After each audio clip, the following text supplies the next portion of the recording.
Welcome back to KTN Prime. My name is Abi Agina. Time to take a look at some of the latest stories making headlines in the business world. Of course, we still are bringing you updates around the World Trade Organization conference. But first, let's keep tabs with a new development where the Federal Reserve has hiked interest rates for the first time in nearly a decade, signaling faith that the U.S. economy had largely overcome the wounds of the 2007-2009 financial crisis.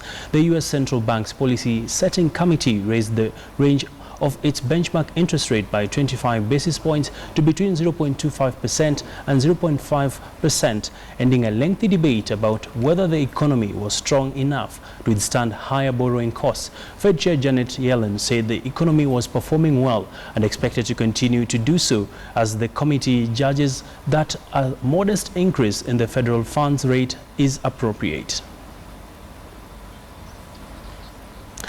And of course, being the third day of the World Trade Organization conference, a number of breakthroughs were announced today, one being the issue around subsidies of IT products. And we are now joined by Ambassador Kipyego cheluget, who is the Deputy Secretary General of COMESA, to give us perspectives around what this particular conference has achieved so far. Welcome to our studios.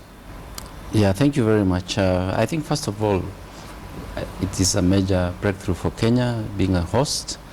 It is a maturity of the Kenyan diplomacy is really clearly being exhibited here, and the ability to host for the first time in the continent of Africa such a massive conference. And of course the spin-offs from tourism and so on, and really projecting a very positive image about Kenya, the immediate low-lying fruits that has been harvested. Interesting. Speaking about today's major outcomes, what have the expectations you had, have they been met really? I may not really comment on this because, as you know, the negotiations are still going on. Yes. So I would really prefer that perhaps there will be a major announcement tomorrow by the chair of the conference about the breakthroughs. But nevertheless, I think the intense negotiations that are going on, we hope that this will be a historic moment for Nairobi, that some breakthroughs will definitely be announced tomorrow. The latest development today was the lifting of tariffs on IT products, about 201 of them. What's the ripple effect of this in Africa and East Africa, to be precise? As you know, of course, that the IT revolution has been taking place here, particularly in Kenya, where we are referred to as the Silicon Savannah. This would be a boon to the emerging industry that is being experienced in the continent.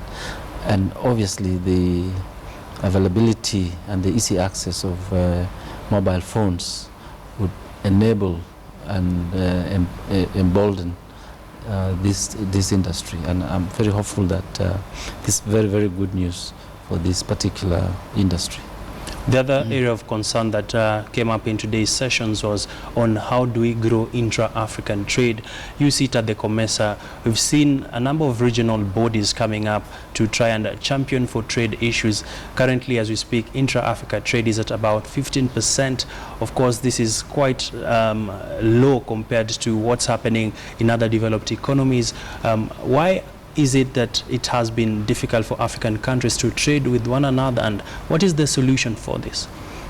Definitely there's no other way other than intra-Africa trade, and COMESA has been a champion.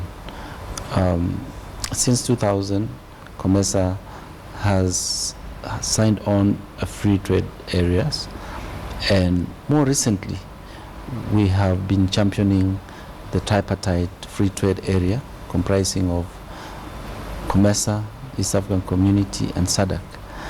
And it is our hope that the trade barriers which were imposed on us and the artificial boundaries created by the colonial powers, we should be able to really rise above that. And COMESA has gone out of its way to create an enabling environment to let countries reduce their tariffs and remove the non-tariff barriers But to aren't we enable- shooting ourselves on the foot? We see countries removing one tariff barrier. The other day you see a country also not living up to the expectation. A quick example is currently Tanzania. It produces more maize than Kenya, whereas Kenya has a shortage of maize. But Tanzania just places a blanket ban on export of maize into Kenya.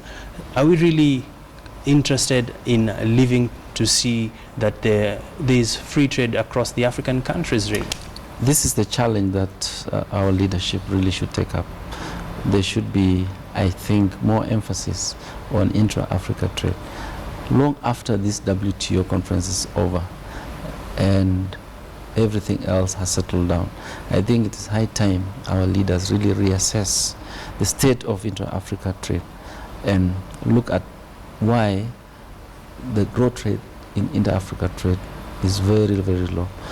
And we seem to still be looking up to the colonial metropolitan areas for trade.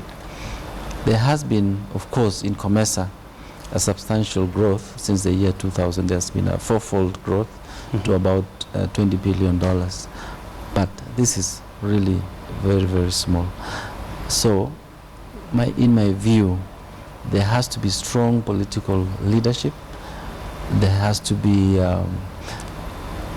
re-energization of regional integration, and the leaders of our continent must really look into this and do something about it very drastically to really enable intra-COMESA trade to flourish. And in this regard, there has been now attempts to create the tripartite free trade area. And I believe this is going to be one of the largest free trade areas, comprising of more than half the population of this continent.